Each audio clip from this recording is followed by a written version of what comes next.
Santa Rosa Bypass Road.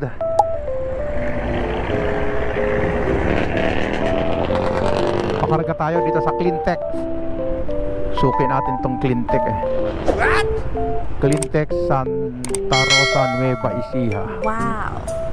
Suki ako dito eh. 30? Okay. Good morning. Thank you ha.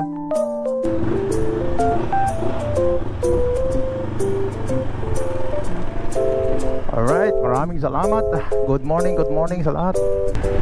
Tayo ngayon ay pupunta ng Tarlac mga ka-alright. At tayo ay magpapa-PMS at ready for action para sa B7 North Loop Adventure natin. 1,000 kilometers within 30 hours. Malayo-layo yung biyahe yun. Kailangan nating i-condition yung ating motor. At the same time, yung tao, ang inyong lingkod na si Sir Michael B. Kailangan niya ng magandang preparasyon. Alright, nakaka-excite at nakaka-challenge talaga. Mahirap kasi ang isang bagay, mahirap kasi magbigay ka ng conclusion. Sabihin mong madali pero hindi mo naman pala nagagawa. Kailangan ko munang matapos o makonquer ko muna yung North Luzon. Pag nagawa ko yon, pwede kong sabihin na madali lang pala. Pero pag hindi ko nagawa, for example, hindi ako nakatapos, ay mahirap, di ba? Hindi ko mapapatunayan yan sa aking sarili kung hindi ako susubok. Kaya good luck. Good luck kay Sir Michael B. Alright? Okay, vertical clearance ng Cesar Vergara Bridge.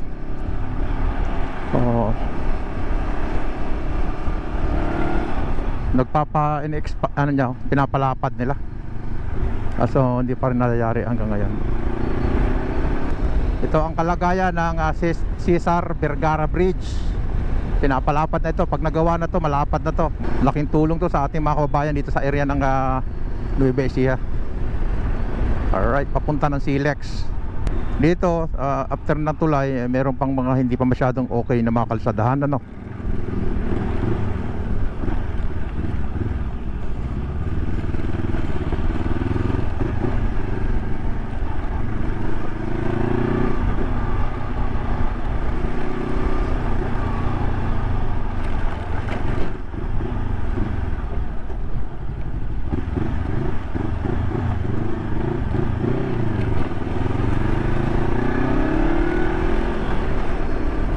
Dito sa crossing na to, dito sa 55, dito sa may Cleantech, dito nang gagaling ang galing dyan sa norte, dyan sa kabila, Talavera, dito galing Cabanatuan, dito Cabanatuan din naman ito, yung pinanggalingan ko. Alright, ito papasok to na papuntang Aliaga. Dito rin kayo dadaan kung balak nyong magpunta ng CLX. Dadaan kayo ng CLX, dito rin kayo dadaan. Magpakarga na rin kayo dyan sa Cleantech 55. Suki rin ako dyan mga ka-alright. Malinis ang kanilang gasolina, wala kang magiging problema. Alright, mula doon hanggang dito, simentado na yung mga kalsada. Dati mahirap dumaan dito kasi nga ginagawa yung mga kalsada. Pero ngayon, papansinin nyo mga ka-alright, okay na. Ready na ang lugar na ito na madadaanan ng ating mga kababayan papunta ng CLX. Alright, maganda na siya. Dati talaga namang magmumblema ka. Ngayon tuloy-tuloy na, halos 100% ng gawa yung mga kakalsadahan dito.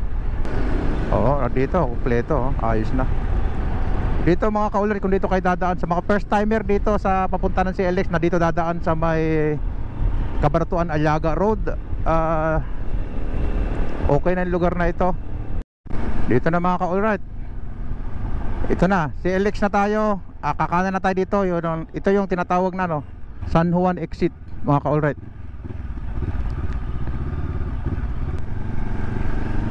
Ayan, nakita nyo naman mga ka-alright kung gaano kaganda ang expressway natin. Yuhuu!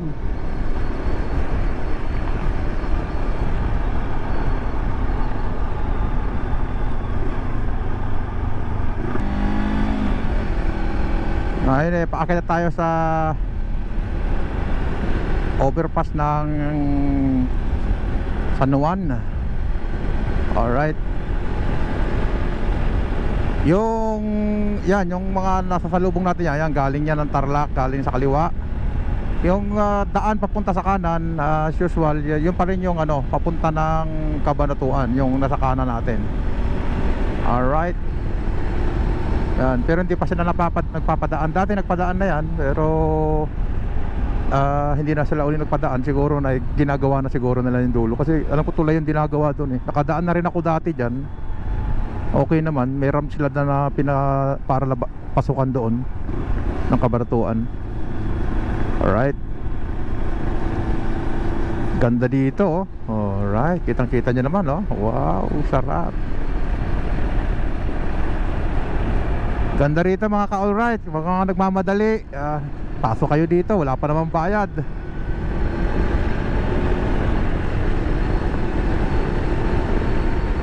Yan. Yan yung gaano kaganda ang kalsada. Expressway na libre. Pansamantala. Pero pag fully operational na ito mga ka-alright, alam na natin na magkakaroon na ito ng bayad, no? O ngayon, pasalamat na naman tayo at kahit paano pinapadaan tayo ng libre kahit hindi pa siya tapos, ay nagpapadaan sila. Kasi para maiwasan din yung traffic. Kasi isipin mo, ang daming dumadaan dito sa CLX or Central Luzon Link Expressway. Woohoo! Hello. Woohoo! Sarap. Yan ang mga ganda rito pag napadaan ka rito. Ma-enjoy mo yung bilis. Kapag maintain ka ng magandang takbo. Alright.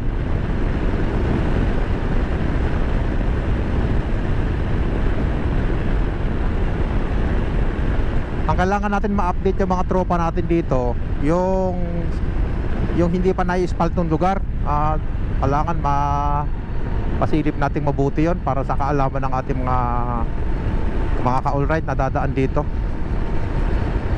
Kaya kayo mga first time, okay lang yung laging dumadaan. Pero yung mga first time na dadaan dito, pag nandito kayo mga ka-alright, huwag kayong masyado magpapabilis kung first timer kayo dito. Kasi pagpasok nyo dito, akala nyo expressway lahat yan. Meron kasi siyang portion na hindi pa nasisimento o na nai-ispalto. Natatanaw ko na marami ng alikabok eh. Yan yung portion na hindi pa tapos mga ka-alright. Kaya nga natin ng bayang pag-iingat. Kung minsan, lalo sa gabi, akala mo dire-diretso, yung pala meron palang rough road. Nako, nakakatakot. Alalay lang, alalay. Dito yon ang magiging palatandaan nyo mga ka-alright. Once na nabasa nyo na yung Aliaga exit 2 kilometers, malapit na siya.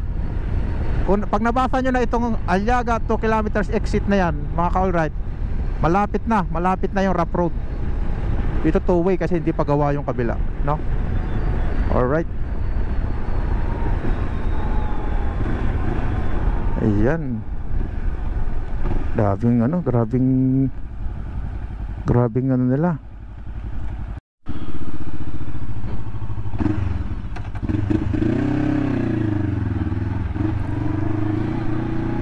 Alright, nandito na tayo sa hindi pa nasisemento o hindi pa nai-ispalto na lugar. Dito sa CLX, ito ang pinaka-importante, no? Medyo kung titingnan nyo, maganda naman siya kahit paano. Tinambakan na siya kasi tag-init naman ngayon. Natambakan na siya, maalikabok nga lang mga ka-alright. Wag lang uulan kasi pag umulan ay alam na, magkakaroon ng hukay-hukay na naman yan. Yan ang problema rito eh, pag umulan, no? Maganda naman siya, tatinan nyo yung ano ng motor oh. Kasi nag-grader naman, pantay na siya. Wala na siyang mga lubak-lubak na ano, malalalim. Although rough road siya, pero pantay siya. Maganda naman, in fairness naman. Yan, nilalatagan pa lang nila sa kabila oh. Bukang final na eh, sa gilid eh oh. Ayan, hanggang dito mga ka-alright.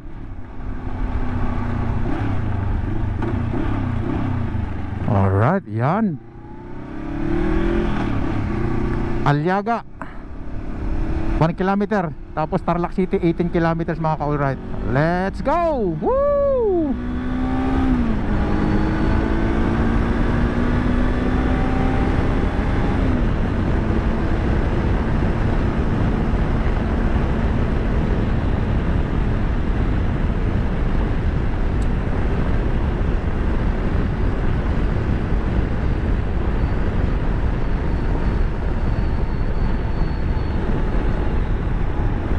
Ito naman Aliaga exit. Aliaga. Yan.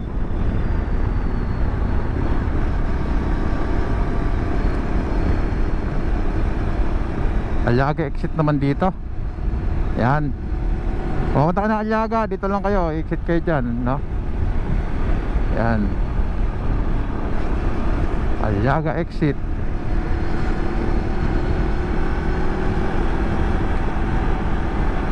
Dito sa ano, meron siyang vertical clearance, no? Hindi pwede yung mga medyo matataas.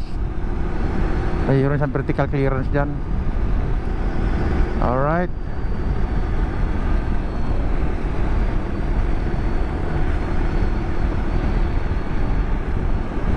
Dati dito ang daan dati. Ngayon wala na. Okay na.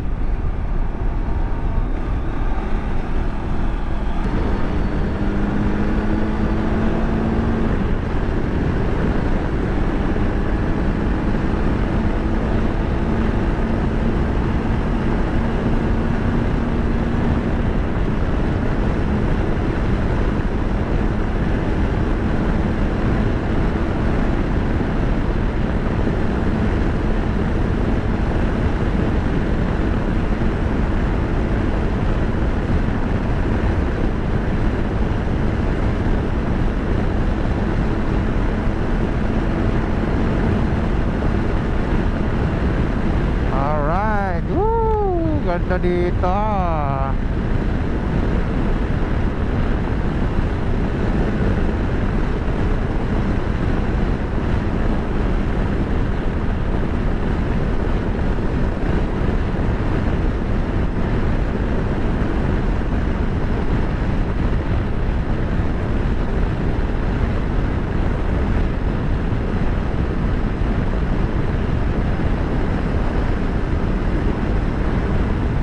Ganda ng daan, mga ka-alright. Woohoo!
Alright.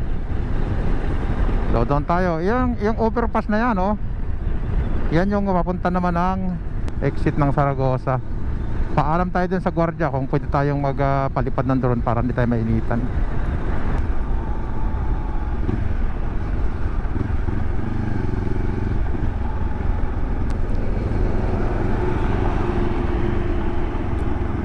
Tulay na papunta ng Zaragoza, hindi pa po siya rin passable, ginagawa pa lang, pero tsaga-tsaga lang. Mostly itong kahabaan mismo ng highway, si LX na to ay okay na, maliban lang doon sa rough road na yon. Hanggang Tarlac na po ito, hanggang exit na po ng ano yan, pa-exit ng T-Flex at pa-exit po ng SCTEX. Itong kalsada na to, dire-diretso na, halos wala na po nagiging problema. O yung exit papunta ng Zaragoza hindi pa po siya passable, no? Alright. Itong daan na to, dire-diretso na po to sa, mula doon sa kung manggagaling kayo ng ano, ng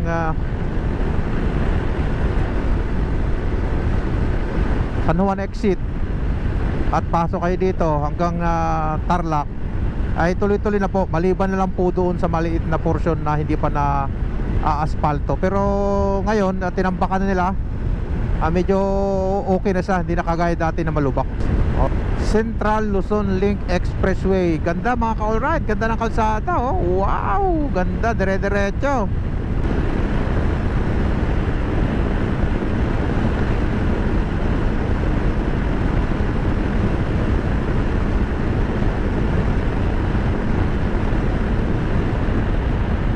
tayo sa tama. Oy, tulay.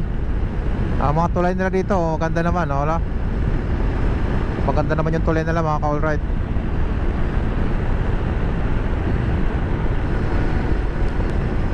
Oh, ganda ng tulay nila rito. Alright. Haba rin itong tulay na to, oh. Yung manggagaling ng Manila, exit na kayo dito after ng Tarlac, ng tollgate. After tollgate ng ano, ng Tarlac, ay dahan-dahan na po kayong kakanan. Meron pong nakalagay po si LX po. Ganun din yung papunta naman ng ano, ng galing naman ng norte na nagbaya T-Flex.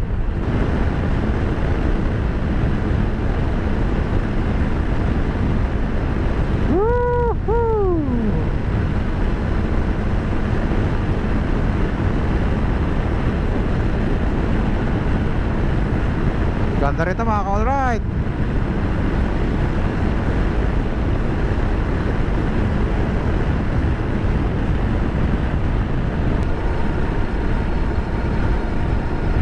Malapit na tayo sa exit mga ka-alright. Yan o, 7 Tarlac City. Kakanan tayo dyan mga ka-alright. Kakanan tayo dyan.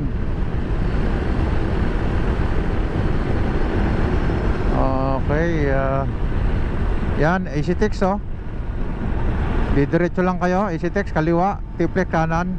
Tapos yung Tarlac, mauna tayong lalabas dito. Alright.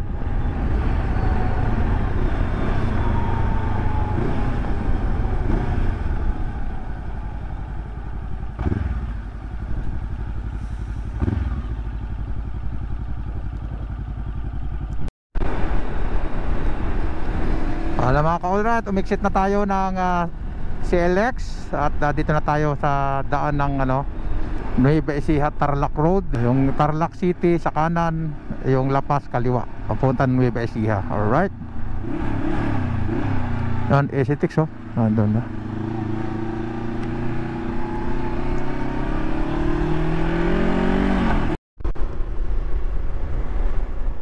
Alright.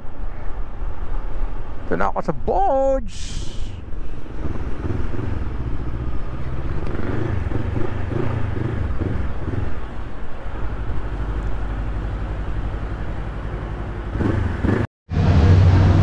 Alright, nagpa-change oil tayo.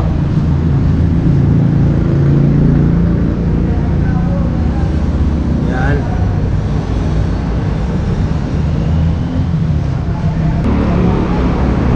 Pakabit na rin tayo ng GR, ng auxiliary light, GR X4. Alright. Ito yung mga saksakan niya.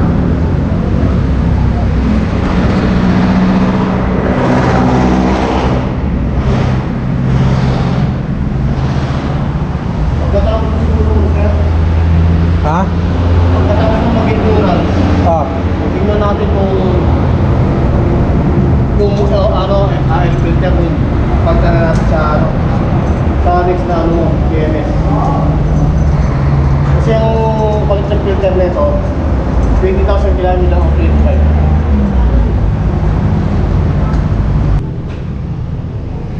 25. High performance. 40900 10W50 10